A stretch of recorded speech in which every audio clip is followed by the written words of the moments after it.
Hello, dear students. Today I am discussing with you the most important multiple choice questions for various agriculture exams. Here is the detailed explanation of which exams these questions are very useful. So you can refer from this slide. Okay. Here are some of the instructions कि आप थोड़ा सा multiple choice questions को जब पढ़ें तो थोड़ा सा 1 मिनट के लिए रुक के सोचें कि हाँ इसका सही आंसर क्या होगा, उसके बाद करेक्ट आंसर को रिफर करें. ठीक है. All the best.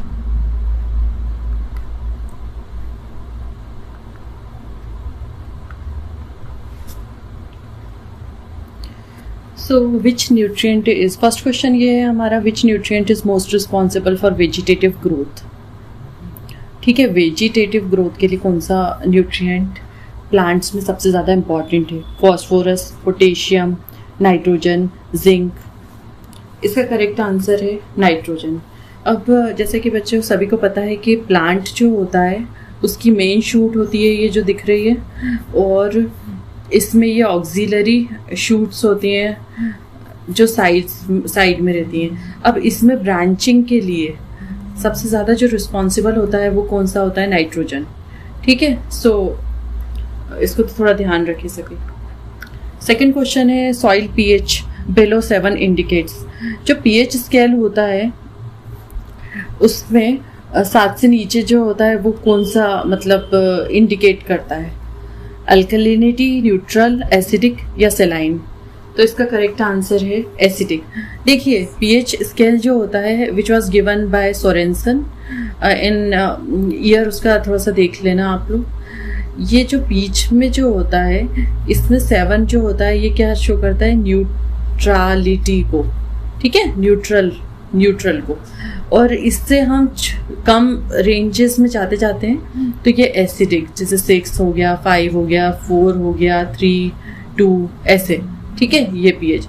अब हम ऊपर हायर रेंजेस पर जब जाते जाएंगे तो क्या आ जाएगा? 8, 9, 10. ठीक है. 11.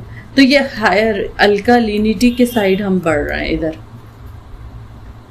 ठीक है. इधर हम एसिडिक पीएच पर बढ़ रहे हैं. तो उसमें क्वेश्चन में क्या था प्रीवियस वाले में? देखो pH, soil pH below 7 indicates.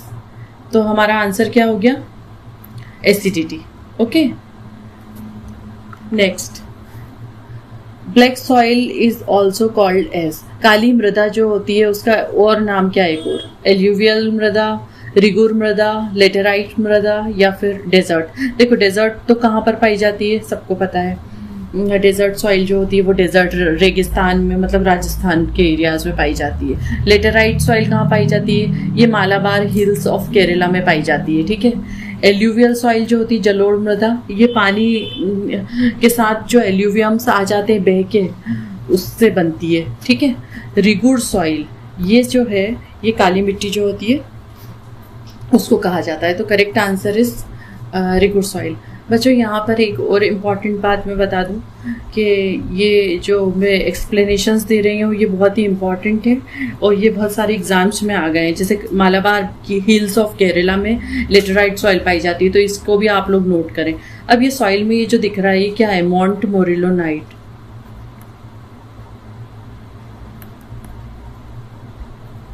ठीक है. मॉन्ट मोरिलोनाइट मिनरल जो होता है ये सबसे ज़्यादा पाया जाता है ब्लैक सॉइल में या रिगुर सॉइल में, तो इसको भी थोड़ा नोट कर देना. ठीक है. Next, urea contains how much nitrogen. Urea में नाइट्रोजन का प्रतिशत कितना होता है? 46, 18, 25 या 60. तो इसका करेक्ट आंसर है, ये तो ज़्यादातर एग्जाम्स में भी पूछा जाता है और सब बच्चों को भी पता है, 46. ठीक है. इसके साथ में एक और आंसर बता देती हूँ. यूरिया में पायूरेट का परसेंट कितना होता है? ये आपके लिए होमवर्क है, इसको पता करके और याद कर लेना. Next question number 5, gypsum is use to reclaim.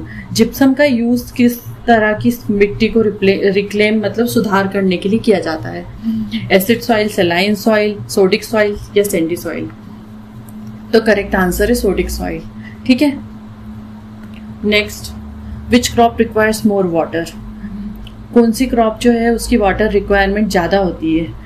गेहूँ, राइस मतलब धान, चना या फिर सरसों।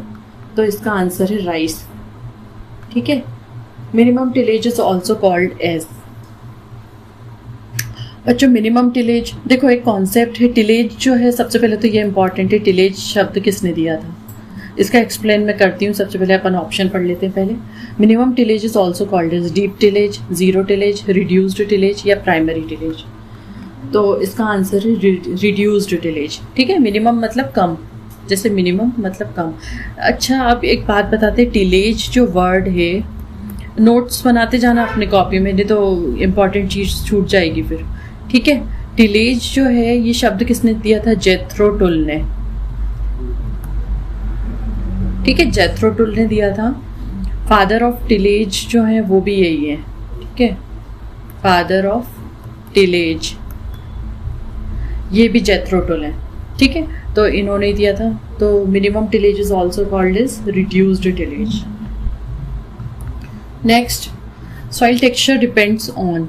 सॉइल का टेक्सचर जो होता है वो किस पर डिपेंड करता है, वो ऑर्गेनिक मैटर पर, पार्टिकल साइज पर, वाटर कंटेंट पर या फिर पीएच पर। तो मिट्टी का टेक्सचर जो है वो डिपेंड करता है पार्टिकल के साइज पर। ठीक है। और सॉइल टेक्सचर एक ऐसी प्रॉपर्टी है, आप लोगों को बता देती हूँ बच्चों, ये जो होती है, एक सेकेंड, ये जो बच्चों ये जो होता है टेक्सचरल ट्राइंगल है, इसमें अलग अलग वो सबके वो रहते हैं सैंड सिल्ट क्ले के परसेंटेज। ठीक है। अब सॉइल टेक्सचर एक ऐसी प्रॉपर्टी है जिसे कभी चेंज नहीं किया जा सकता। तो ये इम्पॉर्टेंट क्वेश्चन है, बहुत इम्पॉर्टेंट है, ये बहुत एग्जाम्स में भी आता है। नेक्स्ट क्वेश्चन है, red colour of soil is due to. मृदा का लाल रंग जो होता है वो किस कारण से होता है, नाइट्रोजन के कारण, आयरन ऑक्साइड के कारण, कैल्शियम के कारण या फिर सल्फर के कारण। तो इसका आंसर है आयरन ऑक्साइड के कारण। ठीक है। अब आयरन ऑक्साइड आप लोगों को पता ही होगा, आयरन ऑक्साइड Fe2O3 जो होता है ना, ये iron oxide. Which soil has highest water holding capacity. सबसे ज्यादा वाटर होल्डिंग कैपेसिटी जो होती है वो किस मिट्टी की होती है, Sandy soil, clay soil, loamy soil, gravel. तो इसका आंसर है क्ले सॉइल। देखो बच्चों, क्ले सॉइल जो होती है उसकी वाटर होल्डिंग कैपेसिटी ही ज़्यादा क्यों होती है, अब ये क्वेश्चन मार्क है। तो ये क्या होता है कि क्ले में टोटल पोरोसिटी जो होती है क्ले सॉइल की, टोटल पोरोसिटी जो होती है क्ले की हाईएस्ट होती है।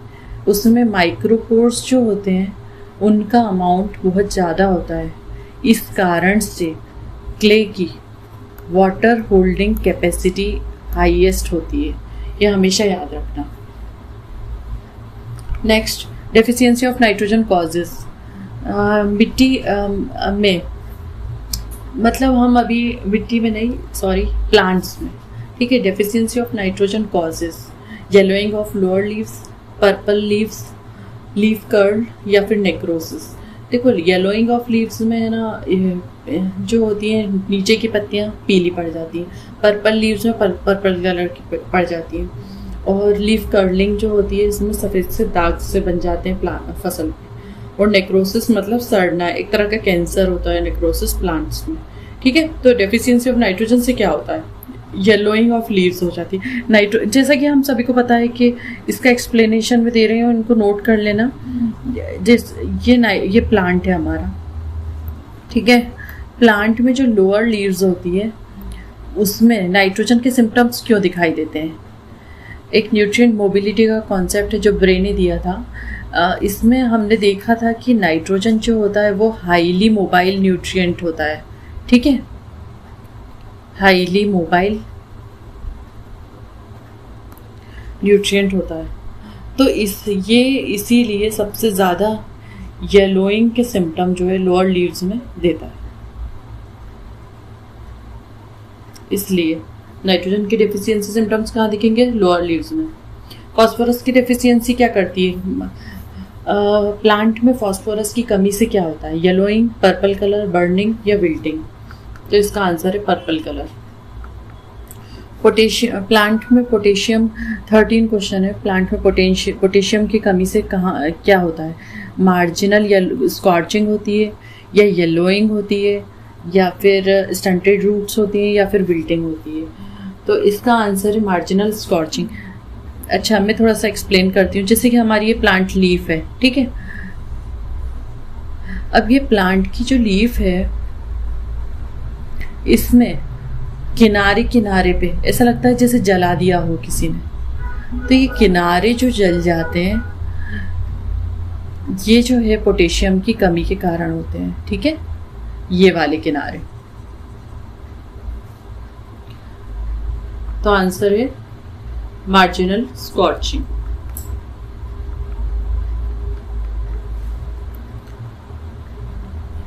अब 14 क्वेश्चन है कि जिंक की डेफिशिएंसी क्या काम या इससे क्या हो जाता है। तो ये तो सभी को पता होगा कि जिंक की डेफिशिएंसी से कौन सी डिजीज होती है। The answer is Khera disease. इससे लिटिल लीफ नहीं होता है, डायबेक भी नहीं होता है, विपटेल भी नहीं होता है, ठीक है। खेरा डिजीज जो होती है उसमें वही कारण है।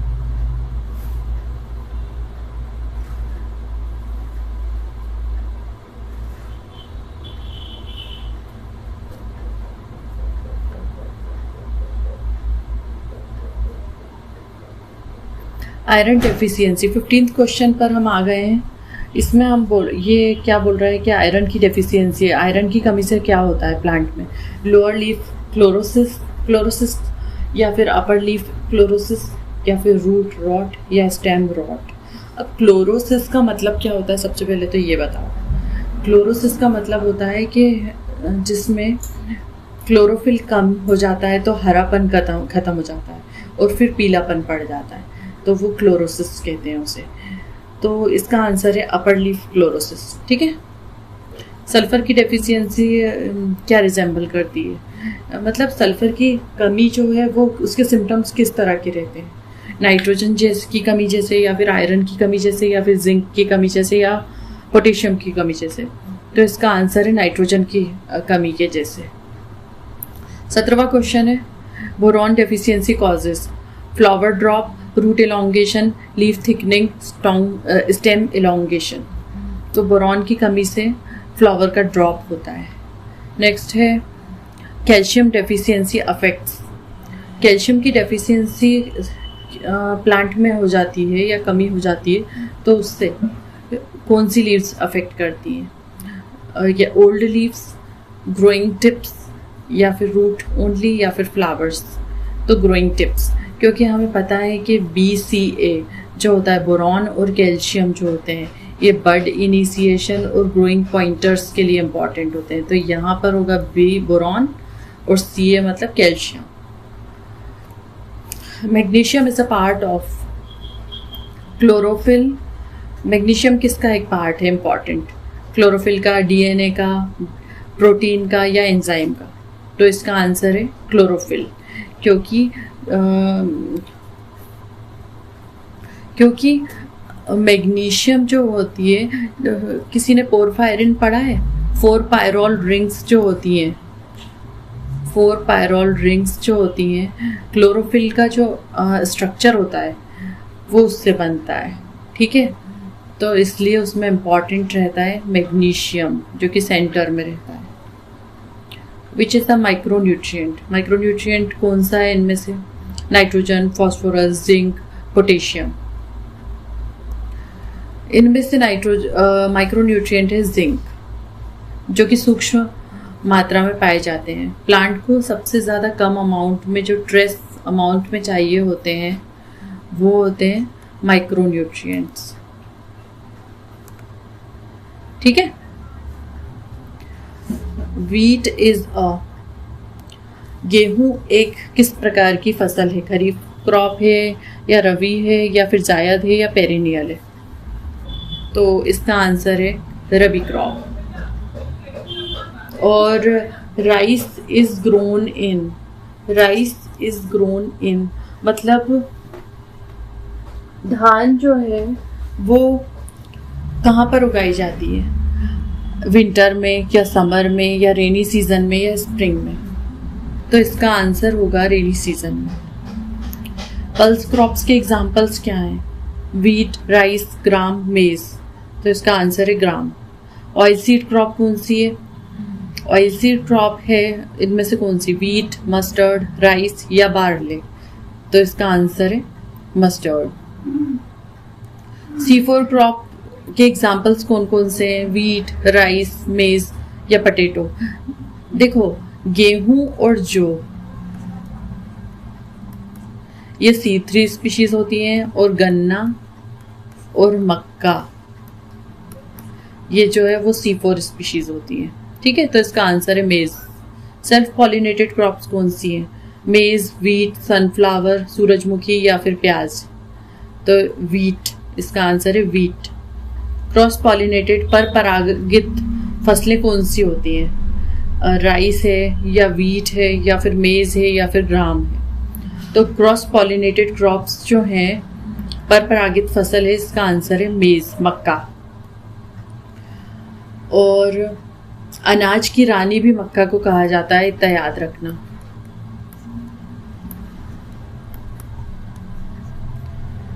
और hybrid vigour is called, hybrid vigour किसे कहते हैं? म्यूटेशन, हेटेरोसिस, सिलेक्शन या ब्रीडिंग? तो हाइब्रिड विगर बोलते हैं हेटेरोसिस को। हेटेरोसिस किसने दिया था? 1914 में शल ने दिया था। ये इसके बारे में वेरी इंपॉर्टेंट नोट है, always remember this. Next question है 29th, जिसमें seed rates depend on. Seed rate जो होती है, बीज दर किस पे डिपेंड करती है? सॉइल टाइप पर, जर्मिनेशन पर, क्रॉप पर या फिर सभी पर? तो सीड रेट डिपेंड करती है इन सभी फैक्टर्स पर। कौन किस किस पर? सॉइल टाइप पर, जर्मिनेशन पर, परसेंट पर, क्रॉप पर, ऑल ऑफ दीज। ठीक है। Transplanting is common in, transplanting जो होती है जिसमें हम एक प्लांट को कहीं और लगाते हैं लेकिन उसको फिर ले जाके रोपित कर देते हैं, इसे ट्रांसप्लांटिंग कहते हैं। Transplanting is common in wheat crop, rice crop, gram या फिर मस्टर्ड? तो इसका आंसर है राइस, धान में ट्रांसप्लांटिंग सबसे ज़्यादा की जाती है।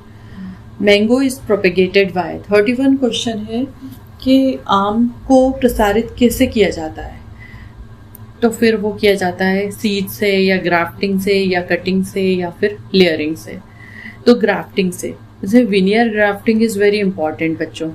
विनियर जो है ना, विनियर ग्राफ्टिंग से आम को प्रसारित किया जाता है। बनाना, केले को कैसे प्रसारित किया जाता है? सीड से या फिर सकर्स से या फिर कटिंग्स से या फिर बडिंग से? सकर्स से, केले को सकर्स से। और इसमें तलवार सकर्स जो होते हैं ना, तलवार suckers, they are very important.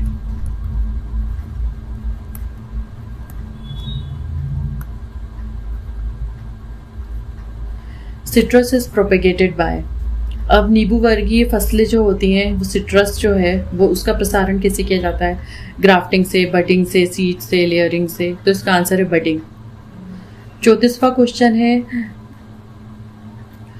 Which is a क्लाइमेक्ट्रिक fruit, श्वसन की दर जिसमें तेज रहती हैं वो क्लाइमेक्ट्रिक फ्रूट्स रहते हैं। ठीक है, इनमें से अब 4 ऑप्शन दिए हैं, ऑरेंज है, बनाना है, ग्रेप है या फिर पाइनएप्पल है। तो इसका आंसर है बनाना, क्लाइमेक्ट्रिक फ्रूट है। नॉन क्लाइमेक्ट्रिक फ्रूट जो है उसका एग्जाम्पल पूछ रहे हैं, जिसकी श्वसन दर जो है वो कम होती है या फिर होती ही नहीं है। तो बनाना, मैंगो, एप्पल या ग्रेप? तो इसका है ग्रेप। ठीक है। अब फॉर एग्जाम्पल जैसे बनाना है, हमने आज रख दिया, अब ये कल तक अपने आप पक के इसमें श्वसन की दर बढ़ जाएगी, रेस्पिरेशन जो है रेट ये बढ़ जाएगी और ये पक जाएगा कल। ठीक है। और अंगूर को अगर रख देंगे तो उसकी रेस्पिरेशन रेट जो है वो नहीं बढ़ेगी। ठीक है, ऐसे एज इट इज रहेगा वो। तो ये हो गया नॉन क्लाइमेक्ट्रिक, और वो क्या हो गया था? क्लाइमेक्ट्रिक।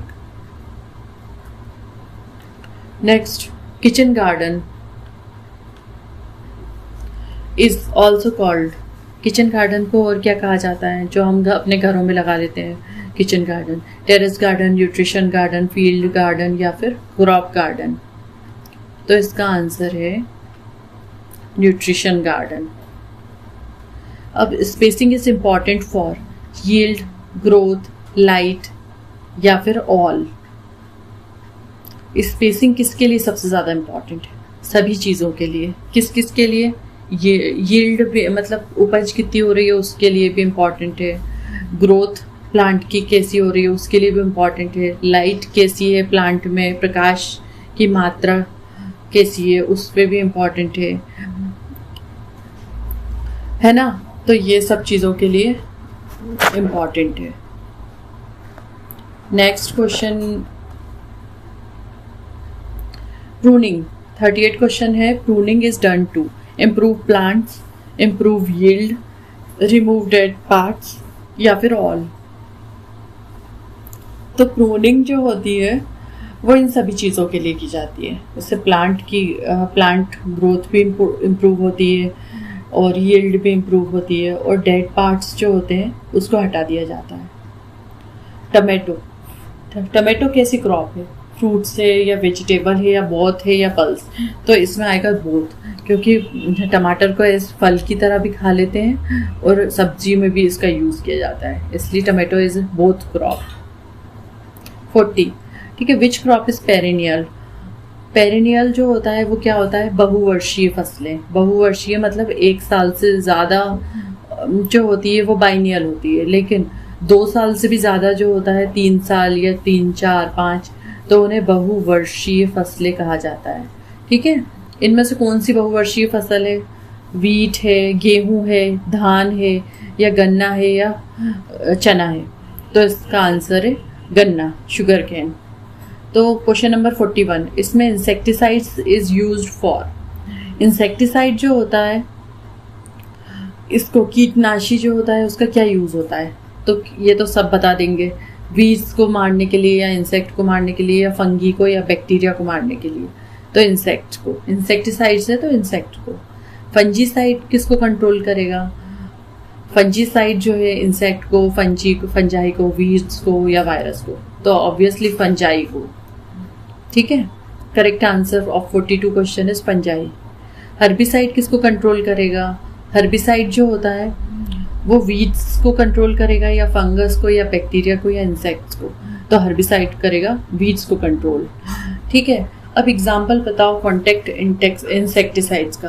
कॉन्टैक्ट इंसेक्टिसाइड कौन सा है? डीडीटी है, कार्बारिल है या फिर मेलाथियन है या फिर ऑल? तो इसका आंसर है ऑल। ये सभी डीडीटी, कार्बारिल और मेलाथियन ये सब कॉन्टैक्ट इंसेक्टिसाइड्स हैं। बायोलॉजिकल कंट्रोल यूजेस मतलब जैव हम कंट्रोल भी करते हैं। ठीक है। तो वो कौन सी क्या यूज़ करता है? केमिकल को यूज़ करता है क्या, या प्रीडेटर्स को या फिर फर्टिलाइज़र को या वाटर को? अब ऑब्वियसली बायोलॉजिकल है, जीवित चीज़ है, तो प्रीडेटर को यूज़ करना सही बनता है। अब देखते हैं इसका करेक्ट आंसर क्या है। Yes, predator. देखो, प्रीडेटर और पैरासाइट्स होते हैं। पैरासाइट किसी के भी ऊपर लग जाते हैं, है ना।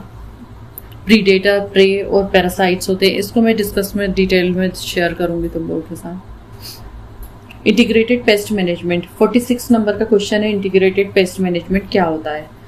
तो integrated pest management chemical control होता है क्या, या बायोलॉजिकल कंट्रोल, या फिर कंबाइंड मेथड्स होती हैं, या फिर मैकेनिकल कंट्रोल होता है? तो इसका आंसर है 46 क्वेश्चन का combined methods. Wheat compete for, question number 47 क्या बोल रहे हैं कि वीट्स जो होते हैं ये क्या कम्पीट करते हैं? Weeds compete for water, nutrient, light या फिर ऑल। तो ये सभी को कम्पीट करते हैं। कम्पीट मतलब कंपटीशन करते हैं हर चीज़ के लिए। टर्माइट इज 48 क्वेश्चन है। टर्माइट क्या है? फंगस है, इंसेक्ट है, बैक्टीरिया है या वायरस है? टर्माइट जो है वो है एक इंसेक्ट, दीमक। दीमक क्या है? एक इंसेक्ट है। अब हम आ गए 49th वाले क्वेश्चन पर। Rust disease is caused by.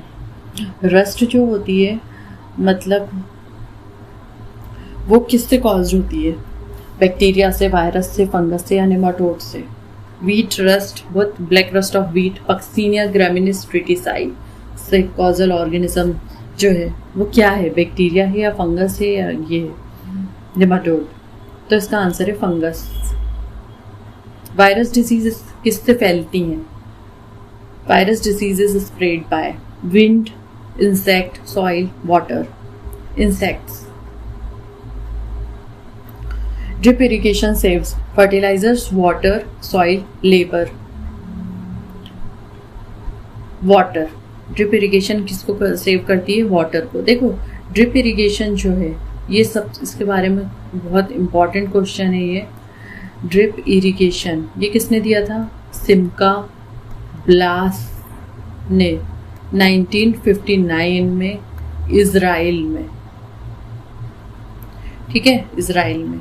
इसकी 90% एफिशिएंसी होती है ना। वाटर सेविंग भी ये बहुत ज़्यादा करती है, 40 से 70% तक वाटर सेविंग हो जाती है इसमें, ठीक है। ऑटोमेटेड इरिगेशन सिस्टम, ठीक है। एक और नाम इसका होगा प्रेसीजन वाटर के लिए यूज की जाने वाली, है ना। तो कौन सी मेथड है? Drip irrigation. वेरी इंपॉर्टेंट है, इसको नोट कर लेना आपसे।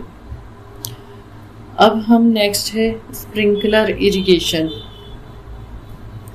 Sprinkler irrigation suits flatland, uneven land, wetlands और पैडी। स्प्रिंकलर इरिगेशन सबसे ज़्यादा कहाँ पे यूज वो होती है?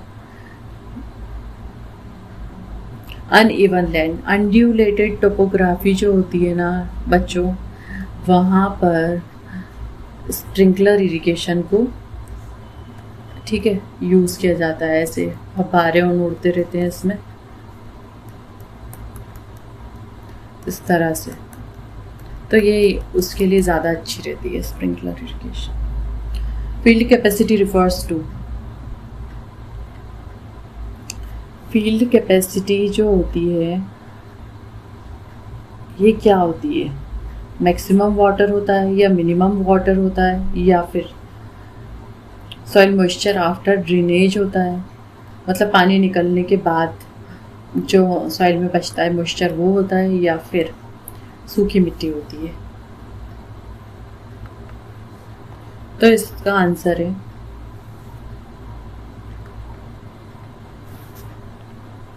सॉइल मॉइस्चर आफ्टर ड्रेनेज, ठीक है।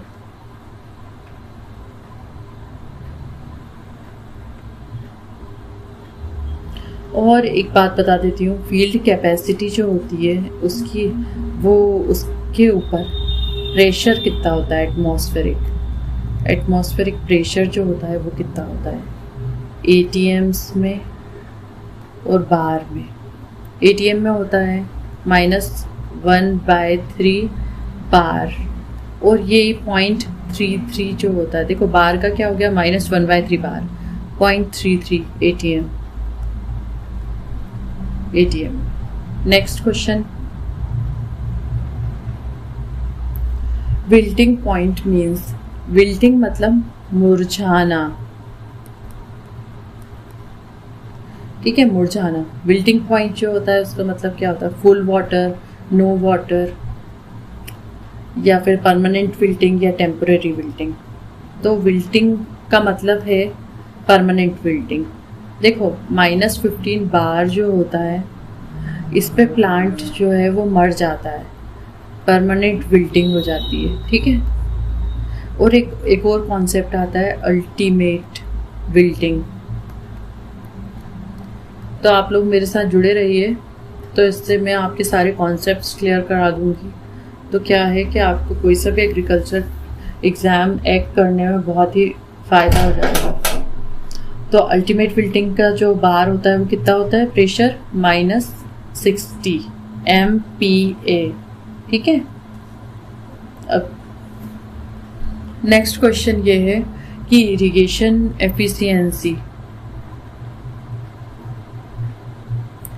55 क्वेश्चन क्या है? Irrigation frequency depends on crop, soil, climate या फिर सभी पे। इरिगेशन की फ्रीक्वेंसी, आपको कितनी बार पानी देना है, अब ये किस चीज़ पे डिपेंड करेगी? ये सभी पे डिपेंड करेगी। क्यों करेगी? देखो, कोई सी क्रॉप जो है उसमें ज़्यादा वाटर रिक्वायरमेंट हो सकती है, और किसी मिट्टी कैसी है, ड्राई सॉइल है या फिर गीली सॉइल है, जैसे क्ले है तो उसमें पानी ज़्यादा रहता है ये ऑलरेडी, और सैंडी सॉइल है तो पानी नीचे चला जाता है, ड्राई हो जाती है। क्लाइमेट कैसा है वहाँ का, ह्यूमिड है, हॉट है या फिर कैसा है, उस पर डिपेंड करेगा, इसलिए ऑल।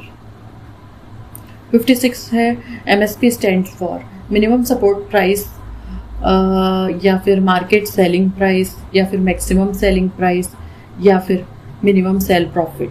तो इसका आंसर है मिनिमम सपोर्ट प्राइस। ठीक है। ये CACP जो होती है, commission for agriculture cost and prices, याद रखना आप, commission for agriculture cost and prices. CACP जो है ये डिसाइड करती है कि MSP किस क्रॉप की कितने रुपए होगी, है ना। Next, green revolution started in, green revolution हरित क्रांति कब स्टार्ट हुई थी? 1947 में, 1960 में, 1980 में या 2000 में? 1960 में। ठीक है, 19। और हरित क्रांति के जनक कौन थे? MS स्वामीनाथन, है ना। ये कहाँ थे? इंडिया में थे। वर्ल्ड में कौन थे? डॉक्टर NE बोरेलॉग, है ना, वर्ल्ड में थे। Father of green revolution in India क्या है? MS स्वामीनाथन। ठीक है, ये मैंने क्वेश्चन का आंसर ही बता दिया आप लोगों को। 59 में यह है कि NABARD is related to, NABARD किससे रिलेटेड है? बैंकिंग से, एग्रीकल्चर फाइनेंस से, एजुकेशन से या हेल्थ से? एग्रीकल्चर फाइनेंस से। नाबार्ड जो है, देखिए नाबार्ड जो है उसका फुल फॉर्म क्या है? सबसे पहले तो ये पढ़ लेते हैं अपन। नेशनल बैंक, एक second, national bank for agriculture and rural development. ठीक है, ये नाबार्ड हो गया। नाबार्ड 1982 में आया था, स्थापना हुई थी इसकी, और एक बार और क्रॉस चेक कर लेना तुम लोग। और ये देखो, नॉर्मली क्या होता है, एक बैंक जो है वो नाबार्ड जैसे बैंक डायरेक्ट इंसानों को लोन दे देता है ना, इंसानों को लोन दे देता है, ये नाबार्ड बैंकों को बैंक को लोन देता है। जैसे इस बैंक को दिया उसने, फिर बैंक से किसान लेने जाएगा, डायरेक्ट नहीं ले जा सकते, डायरेक्ट नहीं, ये बैंकों को पैसा देता है, फिर बैंक किसानों को पैसा देता है। ठीक है। Next, crop insurance protect against, crop insurance protects against, crop insurance जो है वो उस प्रोटेक्ट करती है किस चीज़ के अगेंस्ट में? लॉस के, प्रॉफिट के, प्राइस के या फिर मार्केट के? तो ये इसका आंसर है लॉस के। नेक्स्ट, 61 क्वेश्चन पर हम आ गए हैं बच्चों। फोटोसिंथेसिस जो है ऑकर्स इन, प्रकाश संश्लेषण कहाँ पर पाया होता है? प्रक्रिया यह होती है क्लोरोप्लास्ट में, न्यूक्लियस में, माइटोकॉन्ड्रिया में या फिर साइटोप्लाज्म में। हरित लवक में होती है या फिर माइटोकॉन्ड्रिया में होता है या फिर केंद्रक में होती है या फिर कोशिका द्रव्य में होती है? तो इसका आंसर है हरित लवक। स्टोमेटा किस चीज़ में हेल्प करता है? 62वां क्वेश्चन पूछ रहा है। स्टोमेटा जो होता है रंध्र ये किस चीज़ में सहायता करते हैं? वाटर के एब्जॉर्प्शन में, गैसेस एक्सचेंज में, या फिर वाटर एब्जॉर्प्शन का मतलब है पानी के अवशोषण में, या फिर गैस को एक्सचेंज करना उसमें, या फिर प्रकाश संश्लेषण में, या फिर श्वसन में। तो स्टोमेटा किस चीज़ में हेल्प करेगा? गैस एक्सचेंज में। ट्रांसपिरेशन ऑकर्स थ्रू, वाष्पोत्सर्जन किसके थ्रू ऑकर होता है, किसके द्वारा होता है? पत्तियों से, रूट से, स्टेम से, या फिर फ्लावर से, फूल से। तो इसका आंसर है पत्तियों से। 64वां क्वेश्चन है रूट एब्जॉर्ब्स। रूट क्या एब्जॉर्ब करती है, क्या अवशोषित करती है? सिर्फ पानी, या फिर सिर्फ न्यूट्रिएंट, या फिर सिर्फ ऑक्सीजन, या फिर पानी और न्यूट्रिएंट्स दोनों को? तो इसका आंसर है पानी और न्यूट्रिएंट्स दोनों को। क्वेश्चन नंबर 65, लेग्यूम्स क्या फिक्स करती हैं? लेग्यूम क्रॉप्स जो होती है, दलहनी फसलें क्या फिक्स करती हैं? नाइट्रोजन को, कार्बन को, ऑक्सीजन को, या हाइड्रोजन को? तो ये नाइट्रोजन को फिक्सेशन करती है। ये सभी ने सुना है कि बायोलॉजिकल नाइट्रोजन फिक्सेशन जो होता है, बायोलॉजिकल नाइट्रोजन फिक्सेशन ये राइजोबियम बैक्टीरिया करता है। तो वो किस क्रॉप में करता है? चने में, सबसे ज़्यादा फेमस है चना उसके लिए, या फिर कोई सी भी पल्स क्रॉप्स, है ना। राइजोबियम लिव्स इन, राइजोबियम कहाँ पर रहता है? पत्तियों में, या फिर जड़ों की ग्रंथियों में, या फिर स्टेम में, तने में, या फिर मिट्टी में? तो ये रहता है रूट नोड्यूल्स। जैसा कि मैंने बताया था प्रीवियसली कि रूट नोड्यूल्स ऑफ लेग्यूम्स, जैसे ये लेग्यूम क्रॉप है, ठीक है, चना है, चने की ऐसी छोटी छोटी पत्तियां हैं, ठीक है, चने की क्रॉप है। अब इसकी जो जड़ रहेगी, ये जड़ है, जब हम इसे उखाड़ेंगे ना बच्चों, तो यहाँ पर गठाने रहती हैं इसकी जड़ में, बारीक बारीक, ठीक है। ये गठान जो रहती है ना, इन्हीं को रूट नोड्यूल्स बोलते हैं। और यहीं पर राइजोबियम जो होता है बायोलॉजिकल नाइट्रोजन फिक्सेशन करता है, ऊपर से एटमॉस्फेयर की नाइट्रोजन को लेकर वो इसको देता है यहाँ पर प्लांट में। प्लांट उसके बदले में उसको क्या देता है? रहने देता है अपनी जड़ों की ग्रंथियों में, ठीक है। 67 क्वेश्चन, कंपोस्ट क्या इम्प्रूव करती है? कंपोस्ट जो होती है वो क्या इम्प्रूव करती है? स्ट्रक्चर, फर्टिलिटी, वाटर होल्डिंग, या फिर ऑल? ऑल इसका आंसर है, ऑल। वर्मी कंपोस्ट क्या के यूजेस जो हैं, मतलब वर्मी कंपोस्ट क्या यूज़ करती है? Vermi compost bacteria, fungi, earthworm, या एल्गी? तो ये अर्थवॉर्म, ये सभी को पता होगा कि वो सेनिया फोइटिडा, ठीक है, ये अर्थवॉर्म की स्पीशीज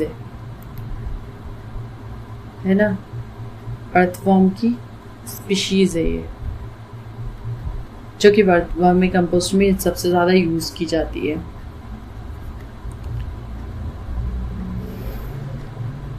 मल्चिंग कंजर्व्स, मल्चिंग क्या करती है? न्यूट्रिएंट्स कंजर्व करती है, या मॉइस्चर कंजर्व करती है, या लाइट्स को कंजर्व करती है, या फिर हीट को?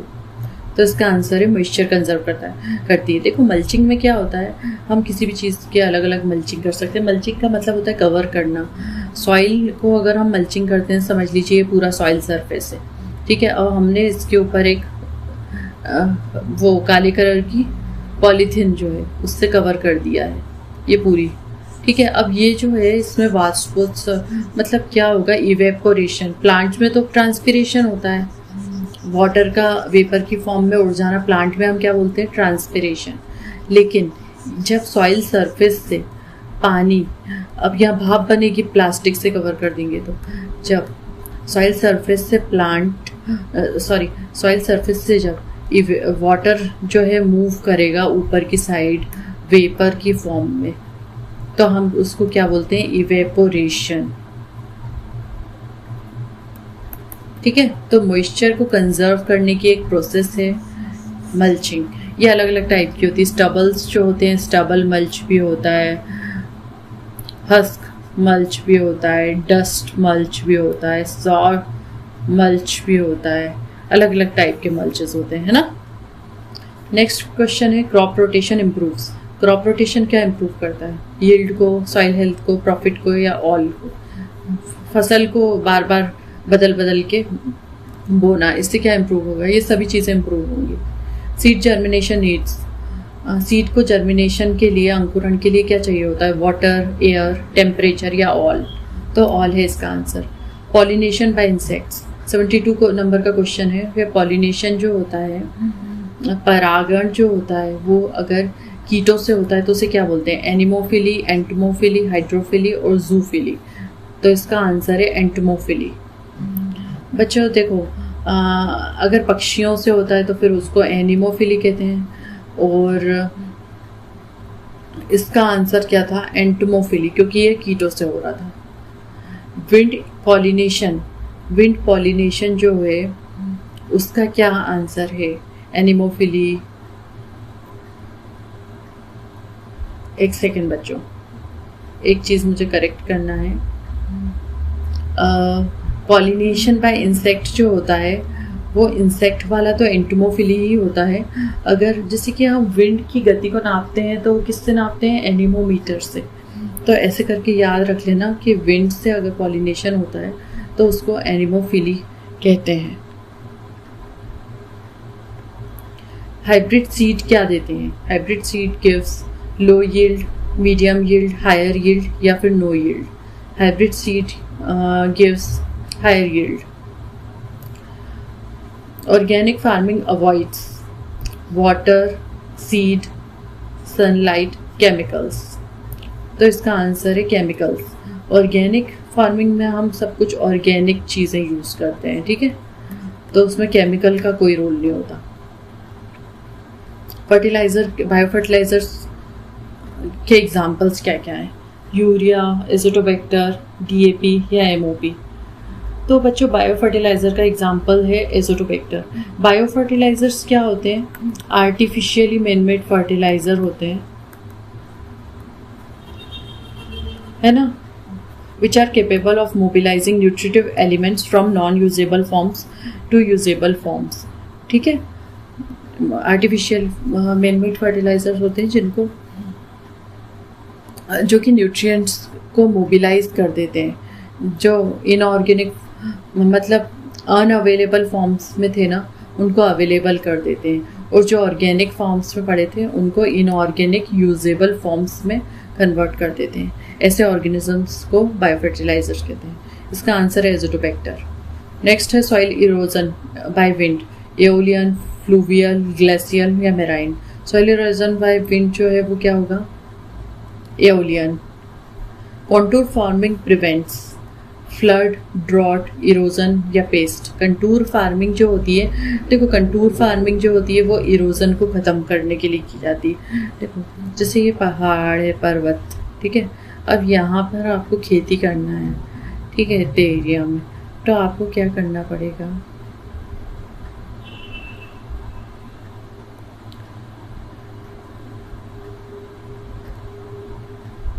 इस तरह से खेती करना पड़ेगी, सीढ़ी नुमा खेती, ठीक है, इसे बोलते हैं contour farming. Terrace farming used in, terrace farming कहाँ पर यूज की जाती है? टेरेस का मतलब क्या होता है? छत, ठीक है, ये कहाँ पर यूज की जाती है? प्लेन्स में, डेजर्ट में, या फिर प्लेट में, या फिर हिल्स में? तो ये हिल्स में यूज की जाती है। वही टेरेसिंग, कॉन्टूरिंग जो था ना, वैसे ही यहाँ पे टेरेसिंग यहाँ पर की जाती है फार्मिंग, तो उसको टेरेसिंग बोल दिया जाएगा। एग्रोफॉरेस्ट्री, 80वां क्वेश्चन है। एग्रोफॉरेस्ट्री मीन्स, एग्रोफॉरेस्ट्री मतलब एग्रीकल्चर प्लांट प्लस फॉरेस्ट्री के प्लांट्स, ठीक है, तो मिलके क्या होगा? एग्रोफॉरेस्ट्री, है ना। तो ये इसका मतलब क्या होता है? Trees plus crop, only trees, only crops, only animal. अब तो आप ही बता दोगे क्या है ये ऑप्शन, ठीक है, ट्रीज प्लस क्रॉप्स। 81 का क्या है? Seed viability means, seed viability means size. Seed viability का मतलब क्या होता है? एबिलिटी टू जर्मिनेट, कलर या वेट? तो एबिलिटी टू जर्मिनेट, उसे बोलेंगे सीड वायबिलिटी। सीड डॉर्मेंसी क्या होता है? सीड डॉर्मेंसी ग्रोथ होती है, डेथ, रेस्ट पीरियड या फ्लावरिंग। तो रेस्ट पीरियड। कोई भी डॉर्मेंसी का मतलब होता है सुप्त अवस्था, सुप्त अवस्था मतलब सोया हुआ, सो जाता है कोई भी चीज़ इस पीरियड में, ठीक है। वो मर नहीं जाती है, वो सोई हुई अवस्था में रहती है। और एक फेवरेबल टाइम आता है जब वो क्या है, उठ जाती है, जागृत हो जाती है, ठीक है। खरीफ सीजन स्टार्ट्स जनवरी में होता है या मार्च में होता है, जून में होता है या सितंबर में। खरीफ जो होता है वो जून में स्टार्ट हो जाता है, जून जुलाई, ठीक है। रबी सीजन जो है वो कब स्टार्ट होता है? तो वो हो जाता है अक्टूबर में। जायद क्रॉप कब ग्रो की जाती है? विंटर में, रेनी में, समर में या स्प्रिंग में। तो जायद जो होती है गर्मी वाली होती है, ठीक है। ज़्यादातर इसमें सब्जियां आती हैं। Crop yield depends on variety. Crop की उपज जो है, फसल की उपज किस पे डिपेंड करती है? वैरायटी, क्लाइमेट, सॉइल या फिर ऑल। तो इसका आंसर है ऑल। सभी फैक्टर्स हैं जिस पे डिपेंड करेगी। 87th इस क्वेश्चन में क्या है? Fertilizer recommendation based on. Fertilizer हम रिकमेंड करते हैं तो किस बेसिस पर हम रिकमेंड करते हैं, बताते हैं। अनुशंसा देते हैं ना हम फर्टिलाइजर की, कि इतना उर्वरक अनुशंसित है, तो गैस करके देते हैं, सोच के विचार करके, या फिर सॉइल टेस्ट करके, या मार्केट, या फिर रेनफॉल के बेसिस पर। तो हम सॉइल टेस्ट के बेसिस पर फर्टिलाइजर रिकमेंडेशन करते हैं। STFR ये एक अप्रोच भी है, soil test based fertilizer recommendation. Lime is used in alkaline soil, acid soil, neutral soil या फिर सैंडी सॉइल। तो ये सभी को पता है एसिड सॉइल को इम्प्रूव करने के लिए। देखो एसिड सॉइल है, पीएच स्केल के इस साइड वाली जो है वो क्या है, एसिड सॉइल, तो उसके लिए हम लाइम यूज़ करेंगे। और इस साइड वाली जो अल्कलाइन सॉइल है ना, अल्कलाइन सॉइल जो है उसके लिए हम जिप्सम का यूज़ करते हैं। Salinity measured by. 89th question है, सैलिनिटी जो होती है, लवणता जो होती है, उसको हम कैसे मापते हैं? पीएच से, ईसी से, या ऑर्गेनिक कार्बन से, या फिर एनपीके से। तो इसको ऑब्वियसली ईसी से, इलेक्ट्रिकल कंडक्टिविटी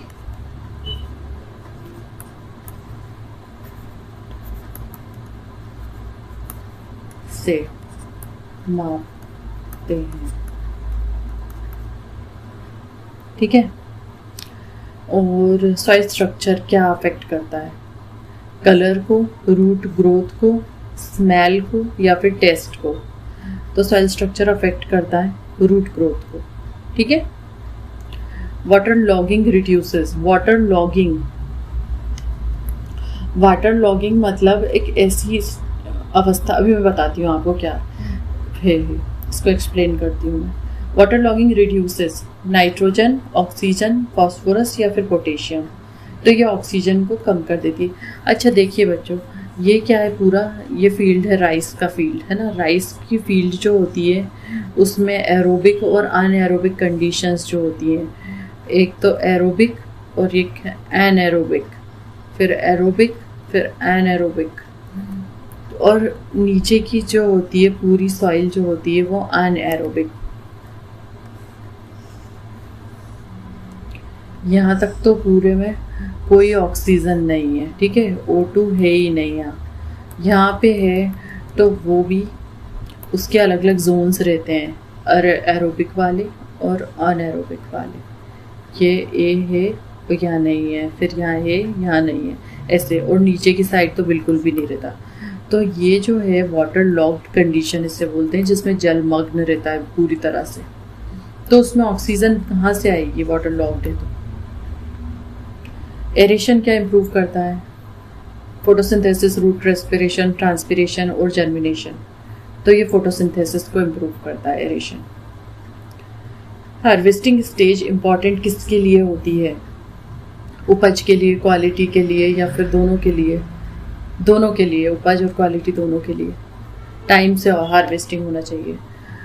और storage loss due to. Storage का लॉस किस कारण से होता है? इंसेक्ट्स के कारण, वाटर के कारण, एयर के कारण, या सॉइल के कारण? स्टोरेज लॉस जो होता है वो सबसे ज़्यादा इंसेक्ट्स के कारण होता है। फ्यूमिगेशन कंट्रोल्स, तो फ्यूमिगेशन जो है वो क्या कंट्रोल करता है? Field paste, storage paste, weeds या फिर डिजीज़। तो ये स्टोरेज पेस्ट को कंट्रोल करता है फ्यूमिगेशन। जब फ्यूमिगेट कर देते हैं ना, जैसे इथिलीन डाई ईडीबी क्या होता है? इथिलीन डाइब्रोमाइड, इथाइलिन डाइब्रोमाइड, इससे हम फ्यूमिगेट कर देते हैं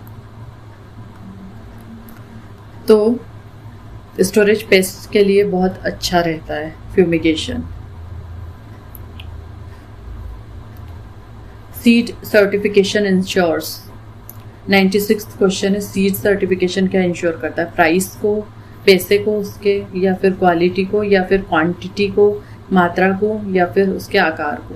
तो क्वालिटी को सीड सर्टिफिकेशन इम्प्रूव करता है। क्लाइमेट चेंज अफेक्ट्स, एग्रीकल्चर को क्लाइमेट चेंज अफेक्ट कर रहा है, या फिर इंडस्ट्री को, या फिर व्यापार को, या फिर किसी को नहीं? तो सबसे ज़्यादा क्लाइमेट चेंज जो है एग्रीकल्चर को अफेक्ट कर रहा है। ठीक है। वेदर इंक्लूड्स, वेदर का मतलब क्या होता है बच्चों? Day to day condition of atmosphere. ठीक है, हर दिन बदलता जो रहता है उसको हम वेदर बोल देते हैं। ठीक है, ये टेम्परेचर और रेनफॉल को इंक्लूड करता है, या फिर मिट्टी को, या क्रॉप को, या मार्केट को? तो ये टेम्परेचर और रेनफॉल दोनों को इंक्लूड करता है। ड्रॉट टॉलरेंट क्रॉप्स कौन सी हैं? राइस है, मिलेट है, या वीट है, या फिर शुगर कैन है? ड्रॉट टॉलरेंट क्रॉप है मिलेट्स। ये जितनी भी बारीक बारीक सी मिलेट्स होती है ना, कोदो, कुटकी,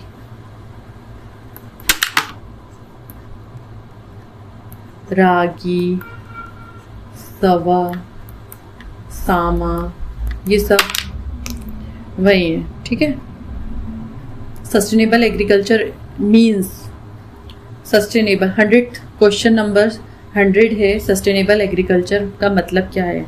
एक ऐसा एग्रीकल्चर सिस्टम जिसको हम मैनेज करते हैं, बिल्कुल मिनिमम केमिकल फर्टिलाइज़र का यूज़ करते हैं इसमें, और ऐसा भी नहीं कि बिल्कुल ही एक्सक्लूड कर देंगे, हल्का फुल्का यूज़ भी करना है, लेकिन आगे की जनरेशन जो है, फ्यूचर जनरेशन की नीड्स को सामने रखते हुए हम बहुत ही अच्छे से जुडिशियस यूज़ ऑफ रिसोर्सेज करते हैं, तो उसे सस्टेनेबल एग्रीकल्चर बोलते हैं। ठीक है, इसका मतलब है short term, high cost, long term productivity या लो यील्ड। तो इसका आंसर है लॉन्ग टर्म प्रोडक्टिविटी। ठीक है। हाँ तो बच्चों, थैंक यू सो मच। मैंने तुम लोगों को अच्छे से बताया है, डिस्क्राइब किया है, हर एक MCQ को मैंने एक्सप्लेन करके बताया आप लोगों को। अगर अच्छा लगे तो लाइक कीजिएगा, और हाँ फीडबैक्स दीजिएगा ज़रूर कि आपको और क्या क्या नीड है, तो उस बेसिस पर आगे की वीडियो में शेप करूँगी। So see you in the next video. Thank you.